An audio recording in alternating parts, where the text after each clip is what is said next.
عدنان عادل صاحب، آپ یہ بتائیے، ہم تو سن رہے تھے کہ جی کوئی سیاستدان ہوگا، لیکن حفیظ شیخ صاحب جو ہیں وہ پاکستان بھی پہنچ گئے ہیں، زرداری صاحب سے، ذرائع کے مطابق زرداری صاحب سے ان کی ملاقات بھی ہو گئی ہے، تو یہ کیا ہو رہا ہے پھر؟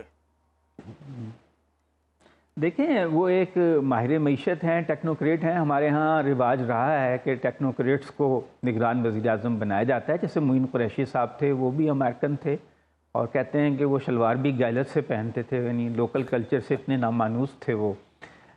تو ہماری معیشت تو ڈگمگاتی رہتی ہے نا، قرضوں کی معیشت ہے. تو ایسا کوئی ماہر معیشت جو آئی ایم ایف سے بھی ڈیل کر سکے، ورلڈ بینک سے بھی، کیونکہ ان کے بغیر ہم زندہ نہیں رہ سکتے. ہم نے اپنی معیشت کا ایسا حال کر دیا ہے کہ ہم قرضوں کے بغیر اب چل نہیں سکتے. تو اس لیے عام طور سے سوچا جاتا ہے کہ کوئی ماہر معیشت کو ٹیکنوکریٹ لایا جائے.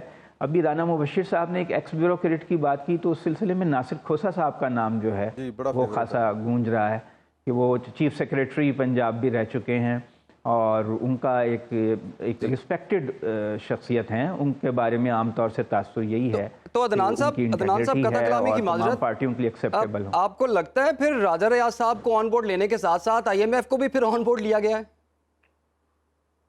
لازمی، ان کے بغیر تو یہ ملک سروائیو نہیں کر سکتا. آپ کے جو قرضے ہیں، آپ نے $28 ارب دینے ہیں ایک سال میں. یہ جو مالی سال گزر رہا ہے، اس میں $28 ارب آپ کہاں سے لے کے آئیں گے؟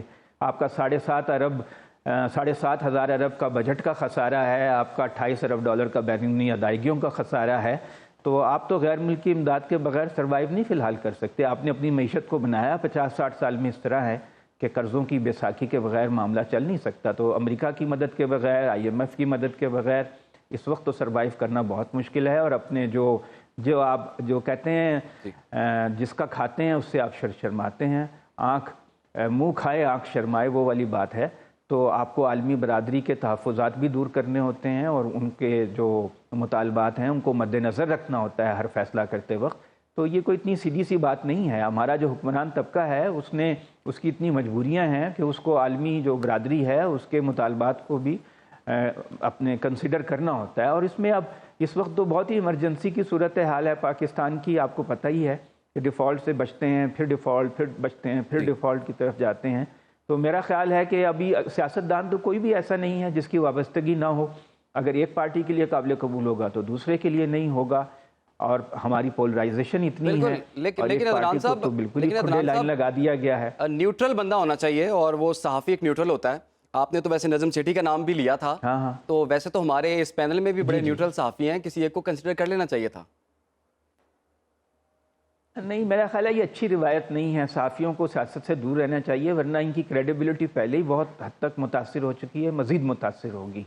اور صحافی جو ہوتے ہیں وہ تو ان کا فریم آف مائنڈ ہی اور ہوتا ہے. تو آپ نے نظم سیٹھی صاحب کا نام کس بیس پہ لیا تھا؟ پہلے رہ چکے ہیں وزیر اعظم. نظم سیٹھی صاحب بہت قریب ہیں نواز شریف صاحب کے، اور نواز شریف صاحب کی بہت خواہش تھی کہ وہ اور ان کی جو بیوی ہیں جگنو محسن، ان میں سے کسی ایک کو لایا جائے. لیکن ضروری نہیں ہے کہ ہر بات نواز شریف کی مان لی جائے. کنسنسس ڈیولپ ہوگا. آصف زرداری صاحب بھی بہت اہمیت رکھتے ہیں. ایک ہمارے فارمر سیکریٹری خارجہ رہ چکے ہیں جلیل عباس جیلانی، ان کا نام بھی زیر غور ہے. ناصر کھوسا صاحب کا بھی ہے. تو میرا خیال ہے کہ ایسا آدمی جو کم کنٹروورشل ہو، اور ایک فارمر چیف جسٹس ہیں تصدق جیلانی، ان کا نام بھی زیر غور رہا ہے. تو اگر کوئی ایسا آدمی ہو جس پہ کسی بھی پارٹی کو کوئی اعتراض نہ ہو، کیونکہ دیکھیں اگر تو کریڈیبلٹی جو بات رانا صاحب نے کی تھی، میں اس کو سیکنڈ کروں گا کہ الیکشن ایسی حکومت کے نگرانی میں ہو کہ اس کی کوئی کریڈیبلٹی ہو. کم سے کم کوئی پردہ تو رکھ لیں. اگر 100% نہیں تو کوئی ایک آپ اس کا کوئی پردہ تو رکھ لیں اس کا، کہ آپ کہہ سکیں کہ یہ آدمی جو ہے کوئی کسی وابستہ نہیں ہے، کہ اس کی سیاسی جانبداری نہیں ہے. اگر بالکل جانبدار آپ کوئی آدمی لے آئیں گے نگران حکومت میں، تو پھر پورا پروسیس ہی جو ہے وہ مشکوک ہو جائے گا اور عوام کی نظروں میں اس کی کوئی وقت نہیں رہے گی. عدنان عادل صاحب، ویسے بلاول بھٹو صاحب کو اچانک کیا ہو گیا ہے 2-3 روز پہلے جب حکومت کی مدت پوری ہونے والی ہے؟ وہ یہ کہہ رہے ہیں کہ پچھلے 15 مہینے میں جس مقصد کے لیے ہم لوگ آئے تھے نا، تو وہ مقصد ہم حاصل نہیں کر سکے. ہمیں تو یہی بتاتے رہے کہ ہم تو ریاست بچانے آئے ہیں، سیاست قربان کر دی، اپنا پولیٹیکل کیپٹل ہم نے ضائع کر دیا. تو یہ کرنے کیا آئے تھے آپ کے خیال میں؟ جی، شاعر اس شعر میں یہ کہنا چاہتا ہے کہ ہم کی سیاست تو ختم کرنے آئے تھے لیکن کر نہیں سکے، وہ مزید پاپولر ہو گئے.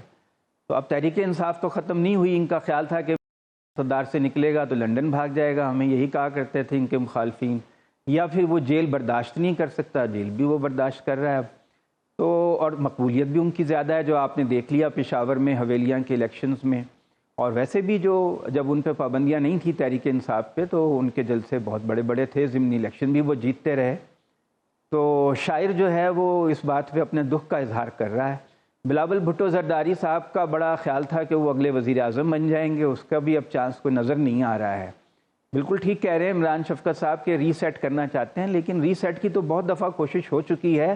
سب سے بہترین رستہ جو شارٹ کٹ تو کوئی ہوتا نہیں قوموں کی زندگی میں، بہترین رستہ تو یہی ہے کہ آئین اور قانون کی راہ پہ چلا جائے اور ہماری پوری سرکاری مشینری جو ہے وہ آئین اور قانون کے تحت جو نظام بنے اس کو مکمل سپورٹ مہیا کرے اور 10 سال تک ایک کنسسٹنٹ پالیسی کے تحت ملک کی معیشت کو درست کیا جائے۔ عدنان صاحب، آپ کو اور یہ لگتا ہے بات بالکل بلاول درست ہے بھٹو، کہ مریم نواز، یہ جو نئی نسل ہے اپنے بڑوں سے مایوس ہو گئی ہے، شکوے کر رہی ہے کہ جی آپ نے جو پچھلے 30 سال کیے لگتا ہے ہمیں بھی وہی بھگتنا پڑے گا آئندہ 30 سال کے لیے؟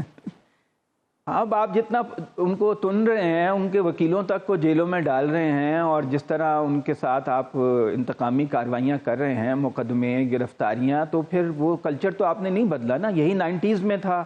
نواز شریف بے نظیر بھٹو کے ساتھ کر رہے تھے، بے نظیر بھٹو نواز شریف کے ساتھ کر رہی تھیں، تو اسی کے بعد جب مشرف آئے تو لوگوں نے بھنگڑے ڈالے، لوگوں کی میجورٹی نے مشرف کا استقبال کیا، بے نظیر نے اس کو خوش آمدید کہا ان کے آنے کو، ان کے کو کو۔